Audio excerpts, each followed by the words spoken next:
کچھ 30 برس پرانی بات ہے۔ ایک دن میں تقریباً نماز ظہر کے قریب سڑک پر اپنے ادارے کے باہر بیٹھا تھا۔ قریب کی مسجد میں اعلان ہوا کہ 2 بچیاں گم گئی ہیں، کسی کو پتہ ہو تو فلاں فلاں ایڈریس پر پہنچا دے۔ اعلان کو معمول کے مطابق انسنا کیا جاتا ہے۔ بہرحال کچھ بات ذہن میں جم گئی۔ کچھ ہی وقت گزرا تھا کہ ایک بندہ 2 بچیوں کو لے کر وہاں سے گزرا اور اس نے یہی بات مجھ سے کی کہ یہ 2 بچیاں گم گئی ہیں،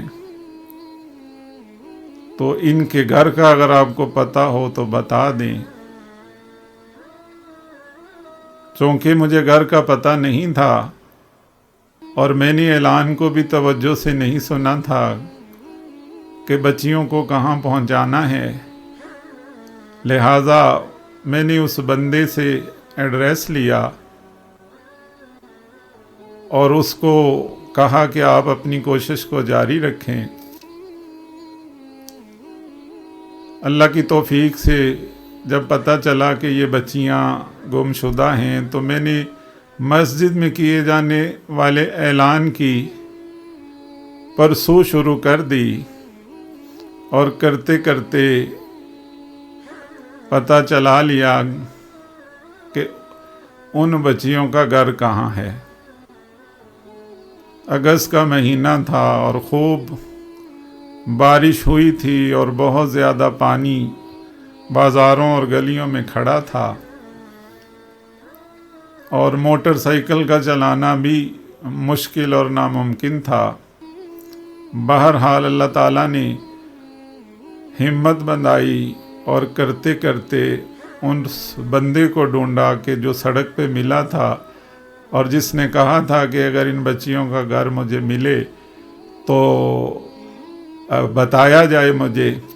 تو میں اس تک پہنچا، پھر اس سے وہ بچیاں وصول کیں، اور پھر اس گھر میں جو گلیوں کے اندر دور موجود تھا تو میں وہاں پہنچا،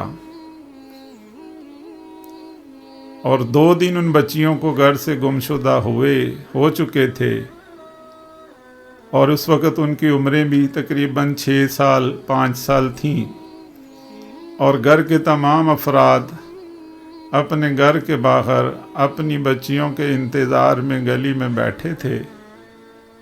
اللہ کی رحمت سے جب میں ان بچیوں کو لے کر ان کے گھر والوں تک پہنچا تو وہ سب اتنا خوش ہوئے کہ آج تک وہ منظر جو ہے وہ میری نظروں کے سامنے سمایا ہوا ہے۔